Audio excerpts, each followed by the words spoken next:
दोस्तों, इससे पहले वाले वीडियोस में हमने देखा हंसने के बारे में, रोने के बारे में। आज हम एक दो एक्सप्रेशंस को मिक्स करके देखेंगे, दो इमोशंस को मिक्स करके देखेंगे।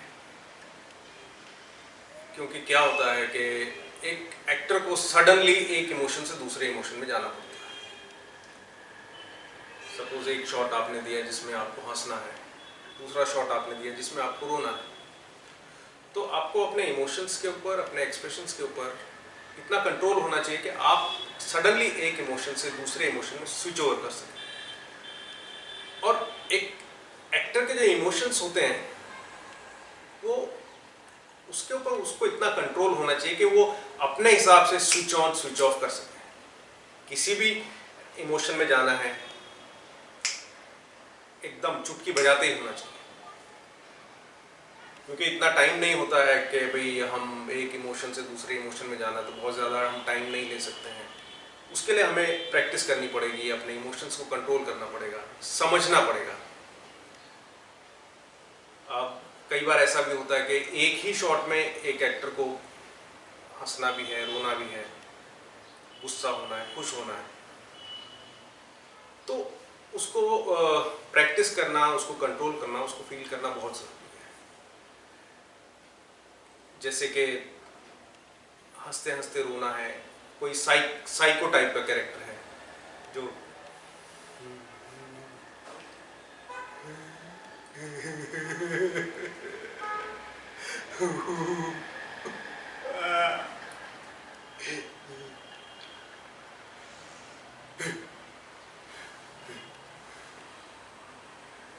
तो ये मिक्स करने पड़ते हैं इमोशंस। इसी वजह से मैंने लास्ट वीडियोस में आपको ये बताया था कि अपने किसी पुराने इंसिडेंट को याद करने की बजाय अगर हम इमोशंस को कंट्रोल करते हैं तो वो ज़्यादा बेटर है। वो इसलिए कि अगर हम अपने साथ हुई किसी घटना को, किसी हादसे को लेके अगर उसको हम अपने इमोशंस डेवलप करने के लिए यूज़ करते हैं तो उन इमोशंस से बाहर निकलना बड़ा मुश्किल होता है और हम एक इमोशन से दूसरे इमोशन में स्विच ओवर नहीं कर सकते। ये एक बहुत बड़ी प्रॉब्लम है। और कई बार क्या होता है कि अगर हम अपने ही किसी इंसिडेंट को इमोशंस क्रिएट करने के लिए यूज़ करते हैं, बार बार यूज़ करते हैं, तो उससे मेंटल प्रॉब्लम्स पैदा हो जाती हैं। बहुत सारे बड़े एक्टर्स के बारे में ऐसा सुनने को मिलता है कि नहीं, वो साइकिक हो गए। रीज़न क्या है कि जब आदमी अपने साथ किसी घटना को या किसी हादसे को जोड़ता है, उससे इमोशंस क्रिएट करता है, तो वो इमोशंस उसके ऊपर हावी हो जाते हैं। उनसे निकलना, उनको चेंज करना या स्विच ओवर करना बहुत मुश्किल हो जाता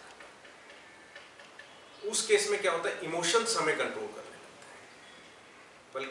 और एज एन एक्टर हमें इमोशंस से कंट्रोल नहीं होना है, हमें उनको कंट्रोल करना है और क्रिएट करना है। तो उसके लिए प्रैक्टिस की ज़रूरत है, चीज़ों को, टेक्निक को समझने की ज़रूरत है। कैसे कंट्रोल होंगे फिजिकली, कैसे कंट्रोल होंगे अंदर से कैसे हम कंट्रोल करेंगे, वो समझने की ज़रूरत है। बहुत सारे इमोशंस हैं जिसमें आपको स्विच ओवर करना पड़ता है, लेकिन आज हम सिर्फ हंसने और रोने के दो इमोशन लेते हैं अपने आर्टिस्ट के साथ। हम ये देखेंगे कि एक इमोशन से दूसरे इमोशन में कैसे स्विच ओवर होता है, कैसे उसमें वेरिएशंस आते हैं,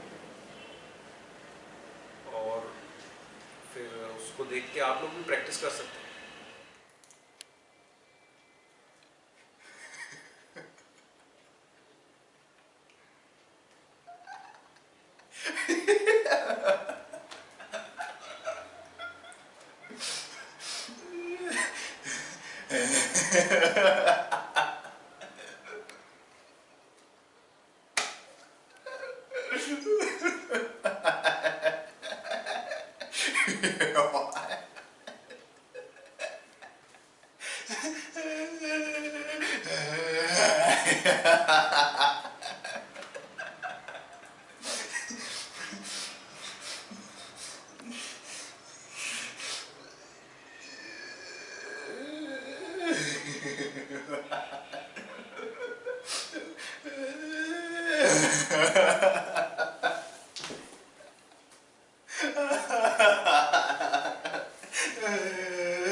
तो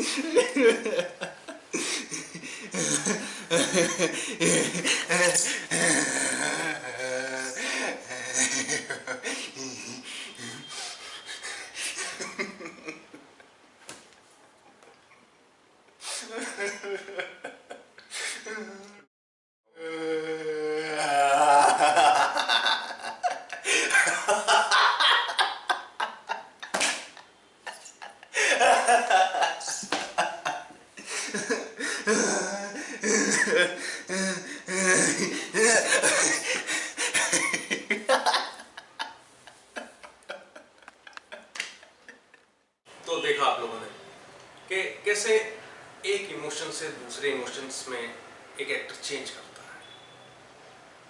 और ये भी इम्पोर्टेंट है कि भाई जब आप चेंज ओवर करते हैं तो उसमें ब्रेक नहीं आना चाहिए, किसी तरह का जर्क नहीं आना चाहिए। सपोज एक ही शॉट में अगर आप करते हैं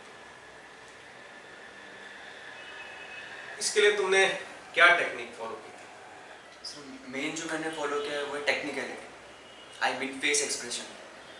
हम जिस तरह से अपने फेस को डिस्टॉर्ट करते हैं, जितना अपने फेस को बना लेते हैं वैसी फीलिंग आने लग जाती है, सडन चेंज हो जाता है, ऑटोमेटिकली चीज़ें सिंक्रोनाइज में आने लगती हैं। और मैंने कोई इंसिडेंट यूज़ नहीं किया है, सिर्फ मेन टेक्निकलिटी यूज़ की है, फेस एक्सप्रेशन को यूज़ किया है। देखा आपने, अगर आप प्रॉपर टेक्निक्स को फॉलो करते हैं तो चीज़ें कितनी आसान हो जाती हैं। क्योंकि यही चीज़ अगर मैं इनको बोलता कि कोई पुराना इंसिडेंट याद करके आप करो, तो पहले तो एटलीस्ट आधा एक घंटा तो इंसिडेंट याद करने में, उस मूड में जाने में लग जाता। बट अगर टेक्निक आपको मालूम है, आप सडन चेंज ओवर कर सकते हो, सडन उस मूड में जा सकते हो। और ये फैक्ट है कि जैसा आप फेस के ऊपर एक्सप्रेशन लाएंगे ना, वैसी फीलिंग आएगी, और जैसी फीलिंग आएगी वैसे एक्सप्रेशन आएंगे। फिर ये चीज़ें कुछ टाइम के बाद सिंक्रोनाइज करनी। तो एज एन एक्टर हमें अपने आप को एक्सप्लोर करना है, अपने इमोशंस को एक्सप्लोर करना है, अपनी फीलिंग्स को एक्सप्लोर करना है। और जितना हम एक्सप्लोर करेंगे उतनी हमें नई नई चीज़ें मिलेंगी, और जितनी नई चीज़ें मिलेंगी एज एन एक्टर उतना हमें उन चीज़ों का फ़ायदा है।